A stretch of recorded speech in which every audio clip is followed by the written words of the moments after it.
Girl, why nobody told me? This looks so cute. Hello and welcome. It's beginning to look a lot like Christmas. I just want to paint my face in 1940s makeup and just have fun. I also wanted to do my hair in the 1940s braids. I feel like there is not a lot of videos when it comes to how to do a 1940s hairstyle with braids. Because I have long hair and because I've always trying to do more historical hairstyles, I can't have my hair short for the 1940s. I was able to find a couple of examples doing braids, and yes, I braid my hair most of the time. My hair is pretty much always braided. It's extremely long, so the only way to manage my hair is through braiding it and then putting it into a scarf. It works great. When it comes to 1940s vintage makeup, I like the fact that people at the time, especially in 1940s, they used whatever things they had available at the time, and obviously because of the shortages, all of these products I had for some time. From time to time I purchase lipstick because I do love a good red lipstick, but most of the time I try to purchase quality lipstick. I know that it works for me, so this is more of like a 1940s inspired makeup. Before we actually started the makeup, I did prep my face. By prep my face, I just put on some creams and just made sure that my face is moisturized. Whatever type of moisturizer you have, use it. The second one is going to be my lips. I need to moisturize my lips before we actually start. Usually I do my lips the last. I'm just gonna put on this, I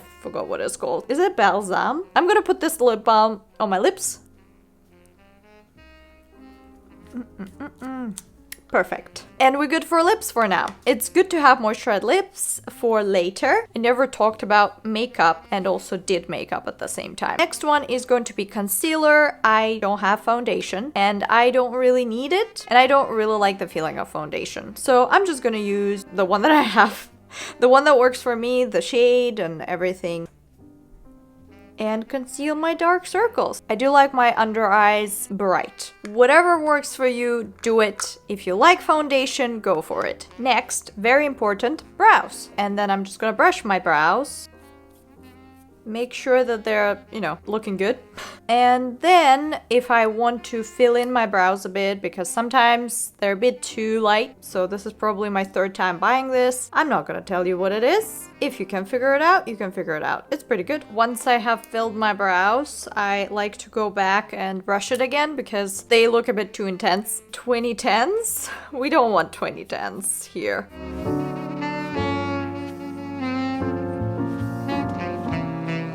Next one is, I don't really know. We just kind of go with the gut. And I'm feeling like I want to add some rouge. Now, I just have a lipstick. Quite a 1940s way of doing it, of just using lipstick as rouge. I really love it. It's just pretty good. Yeah, I just added it to my cheekbones, spreading it out, so it's not really intense color and it is a bit moisturized, and that's why I can actually use it. And I'm just gonna do my eyeshadow. Now, the first one that I do, I have my trusty palette that I really love. I just put this super light color into the corner of my eye just so that it reduces the under eye circles. It works for me, so I go with it. I just add the eyeshadow with my finger because it is a lot more pigmented when I add it with my finger.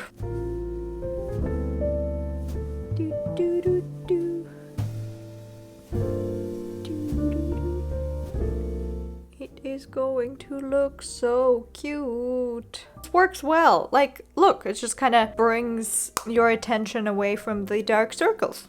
Now let's go and do some eyeshadow magic. Is there science in eyeshadow? No. But basically, the way I do it is the lightest color here, then we kind of go with a bit of similar color to your skin on the crease. Maybe just like a bit darker so that it so just basically define the crease. And then the darker eyeshadow at the outer corner of my eye. I don't know what I'm doing, but I just do it. And again, all of these things I had ages ago, so I am just trying to use all of this eyeshadow that I have. Whenever it looks good, that's when we can stop doing it. I think I also forgot that I wanted to continue with the brows, but we're gonna come back to the brows, things are not final here. Now I'm going with a bit of a darker shade of eyeshadow and I'm just going at the outer corner of my eye. I don't need to add it too much. This is not really 1940s, but I just do it like with a bit of a pizzazz.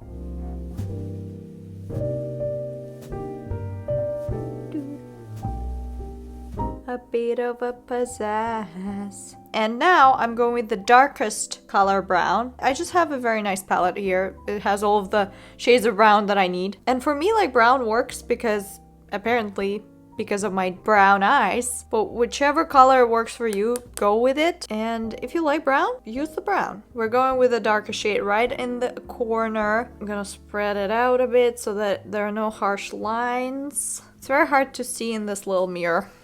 Gonna switch to the bigger one. Trust the process, as they say, because it doesn't really look like much, but eventually it will. And actually, if you don't like it, super simple, add some pizzazz. And where the hell is my pizzazz? So I just have a very shimmery eyeshadow. Is this 1940s? No. But am I a 21st century girl? Yes. Do I want fun makeup? Yeah, I just go with something that brings out my beauty. I love shimmery eyeshadow, so I'm just gonna add it. And again, I'm using my finger because when it comes to shimmery eyeshadows, using your finger is the best, and don't use the brush, just use your finger. And I'm just gonna dab it to the area where it somewhat is brown. There is no science in this makeup. I'm just having fun. The science is to have fun. This makeup can work definitely for historical, inaccurate looks. You thought that I'm gonna say historically accurate? No. I want the drama.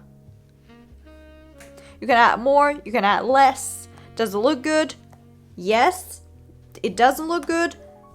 Do some changes. I don't like this super harsh line here in between the white and the brown, so I'm just gonna smudge it a bit until it kind of works. Remember when I was telling you that we weren't finished with the brows, but I totally forgot about it?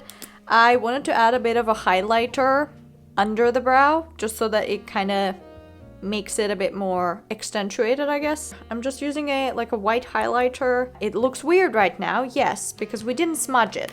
So I am going to smudge it with my finger. And make sure that you smudge it with a finger that is still kind of clean, that doesn't have a brown eyeshadow on it. Beep, beep, beep.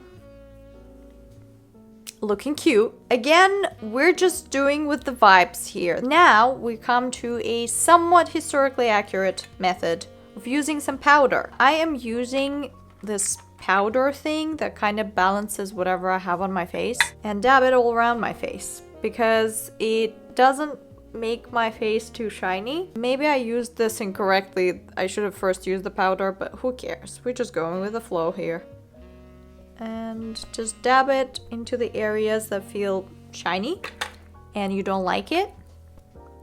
We're trying to remove the shine because it's very 1940s to not have any shine on your face. Except obviously I added loads of shine into my eyeshadow, but I just want to have fun, okay? That is the whole point of having fun.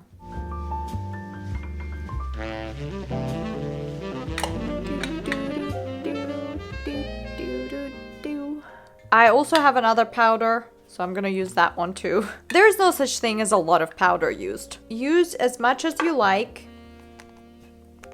And again, dab it to the areas where your skin might be a bit too shiny. We don't want any shine.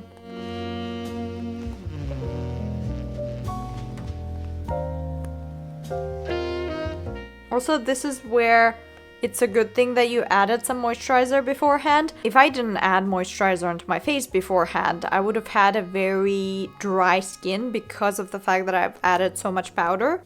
Do we look cute? Yes. It comes to the fun part, and this is pretty much what creates this look looking a bit more dramatic. There are two things that we need to do. We need to add some eyeliner with the trusty eyeliner that you have. And I'm just gonna create a wing. So I don't really go too far into the corner. I'm gonna go right here and make it somewhat thin. So yeah, I've done a lot of eyeliner in my youth. Sounds kind of illegal, but no, it's fine. It needs to be somewhat close to your lash line. It's totally fine because we're gonna add mascara later on.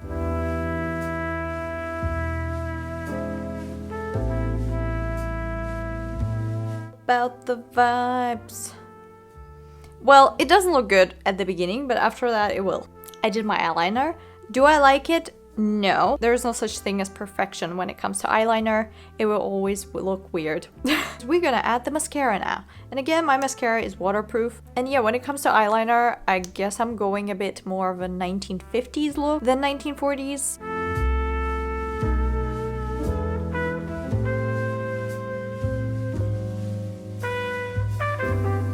I'm adding the mascara to the upper lash line.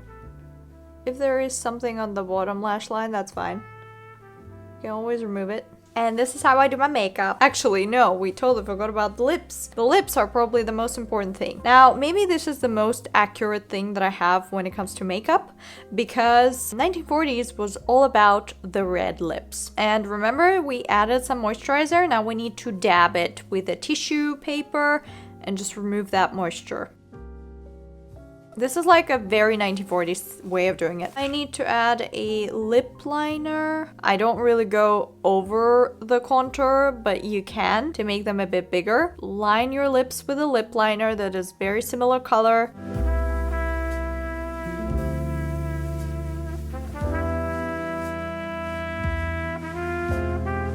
I'm not trying to alter the shape here.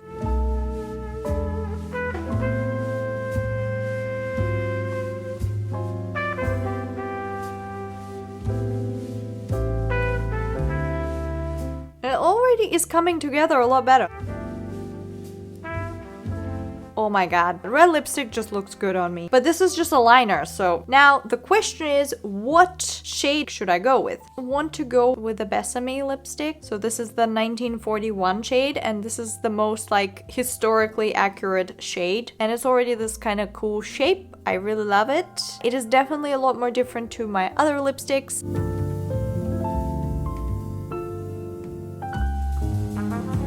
Make sure that you don't go over the lines that you've already created.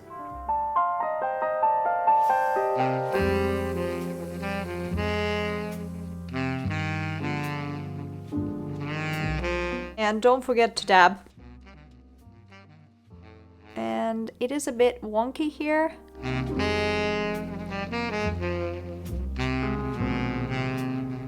Okay, I'm actually obsessed. It looks so good. Oh my god, the Bésame red.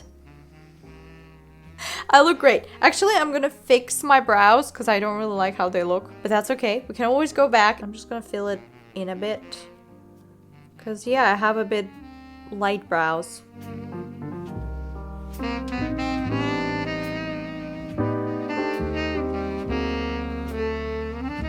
And this is how I do my makeup. Actually, once I've added the red lipstick, I feel like everything just came together. And I really love about the good red lipstick, it just makes it 1,000 times better. Girl, I'm obsessed. When the lipstick works on your face, this is the best thing. And I really feel very confident when it comes to my makeup right now. I really love how it looks. Now that we have done the makeup, wear the clothes that you want to wear. Especially if it's like a waistcoat that you only can get through your head, wear that first and then do your hair and makeup, because then it's gonna be a bit of a struggle. Now I actually need to figure out what to do with my hair. I wanted to do some 1940s braided hairstyles because I haven't seen any on the internet. I only seen examples of these photographs of the 1940s old Hollywood stars. Wanted to show you the way that you can style your hair for the 1940s look without actually using any pin curlers or curling your hair. It doesn't work for me because I have hip length hair and I look like Brian May from The Queen if I do my hair in very tight curls, and it just looks like I'm a 1970s rock star, which is fun, but I'm trying to go for the 1940s, not for the 1970s.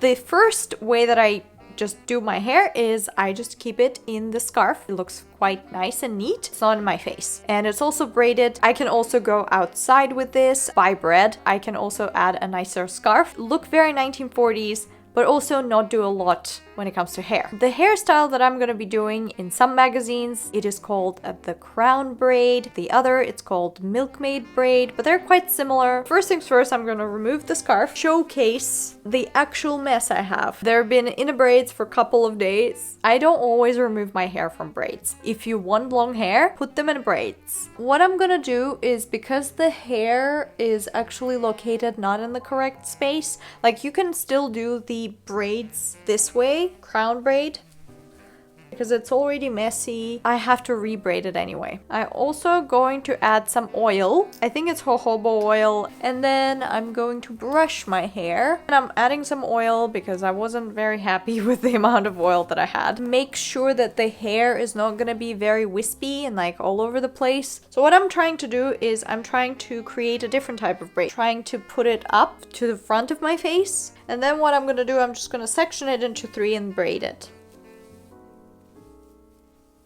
So I just braid it right to the end of the length of the hair. This way the hair is actually gonna become a lot shorter, just a lot easier to manage it. This is for those girlies that actually want to do some 1940s or 1950s hairstyles, but they don't want to cut their hair. And then I do the same thing for this one. So you can see the difference now that this one's a lot more at the top. And this way your hair is already kind of in this crown shape. I did it. I use these things. I'm gonna pin my hair. I am going to put it up and kind of play with it, whatever you like. Usually I go to the back with these ends. We're trying to go with very square head.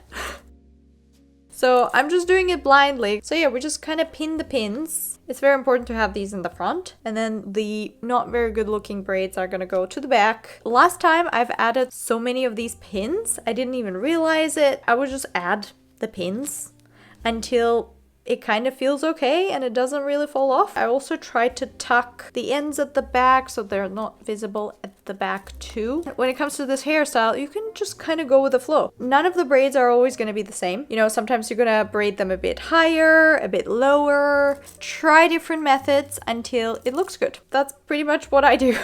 Now I don't actually know what I'm doing. One of the sides is weird. We kind of have this situation, which is, I like it. It works. And like, for example, I want to fix this area, so I'm just going with the bobby pins. Some days it's more perfect than the rest. And I guess it's the same as other 1940s hairstyles. Now I'm trying to fix this one. Oh, here we go. See? The pins, they help.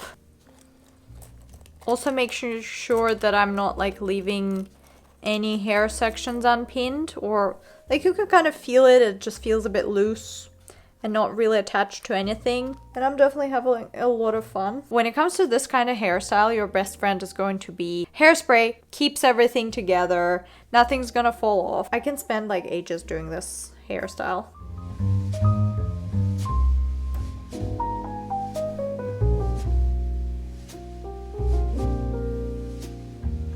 I think we're looking very cute. This is how I do my 1940s hairstyle. And it's just so simple. You put it on a braid. That's why I told you to brush these sections very nicely. And obviously I didn't do the best job. I didn't really know what exactly I wanted from this hairstyle. For some reason, I always go with something that is like a square at the top of my head. The reason why I love this hairstyle is because my hair is just not going anywhere. Pretty much protected from the wind, especially if you pin it right. You kind of stack the braids. You don't put them on top of each other, or else that's gonna be a bit too big of a crown, but you know, whatever floats your boat. Once I put it in the braids, I look so 1940s. Like, I didn't know that you can do 1940s with braids. It's such a game changer. Oh, I look so cute.